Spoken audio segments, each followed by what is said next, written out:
राज्यात लोकसभा निवडणुकीचा ज्वर वाढत असताना आज दुष्काळाचा दाहही वाढतोय। राज्यात पाणी टंचाईचं भीषण संकट उभं ठाकलंय। राज्याला पाणी पुरवठा करणाऱ्या धरणांमध्ये केवळ 35% पाणीसाठा शिल्लक आहे। त्यात संभाजीनगर विभागात सर्वात कमी, तर अवकाळी पावसामुळे नागपूर आणि अमरावती विभागाला थोडासा दिलासा मिळालाय। राज्यात धरणं, तलाव आटलेत, त्यामुळे टँकरनं पाणी पुरवठा केला जातोय।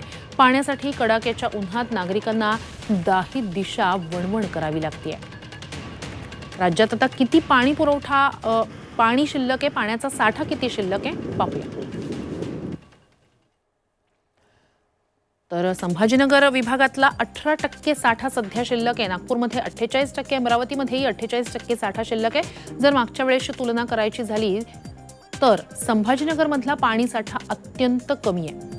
तर कोकणमध्ये मागच्या वर्षीच्या तुलनेत 49% इतका या ठिकाणी साठा दिसतोय, तर नाशिकमध्ये 37% पाणी साठा सध्या आहे।